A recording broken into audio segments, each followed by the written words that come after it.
Well, it does, as it were, isn't it?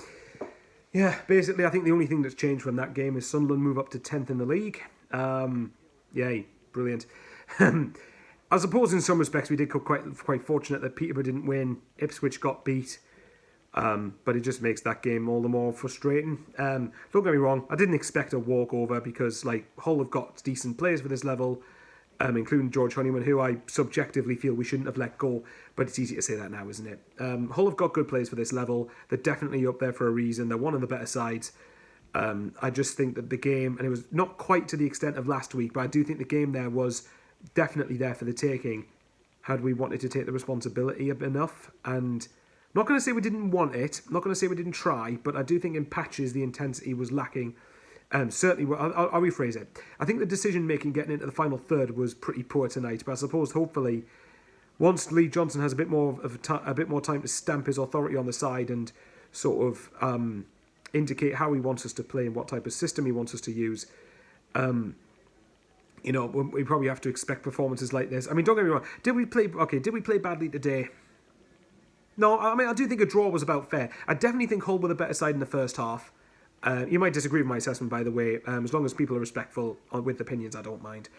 And then I think second half, there were patches of the game where we started to try and turn the screw and dictate things, but we just didn't. I don't know. It was a bit lethargic when we got into the final third, wasn't it? Which I guess is where players do need to come in. I do still believe this current squad of players, I'd be disappointed not to at least be making a push for the top six, if not finishing there. If we wanted to have any hope of top two, and by the way, let's just make this crystal clear, I didn't think we'd get top two regardless this season. Going into the start of the season, I didn't think we'd get into the top two. Even if we'd won tonight, which would have put us only 5 points off the top two, I still would have maintained we probably wouldn't have been consistent enough to finish there. But obviously we're 8 points off the top two, and we might have a game in hand on Hull, I don't know, but then you have to win that game in hand, and we probably have to beat them when we go down there, which is no tall order. Now, correct me if I'm wrong, I think that's only the second game Hull have drawn this season.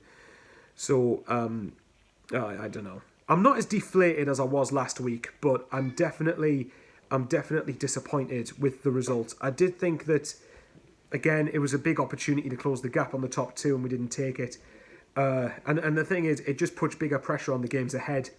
It just puts massive pressure on, if you look in January, I said this to Conrad and Sean. Thank you to everyone who watched the chat, by the way, the live watch along.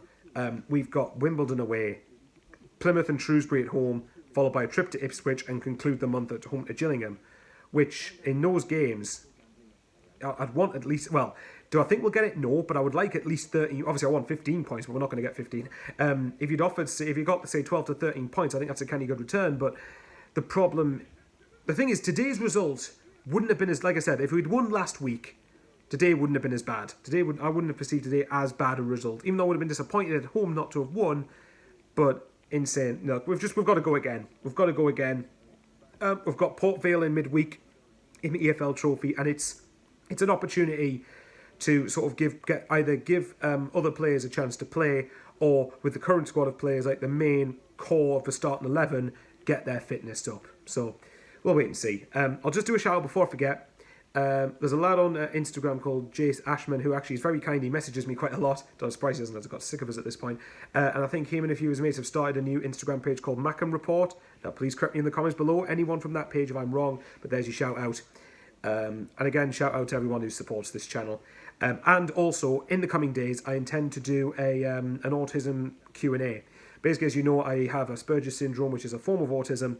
And I just wanted to I thought, you know what, because I thought I would try and do a Q&A about the subject, because at the time I announced the video, this game hadn't been arranged. So, but obviously now it has been. So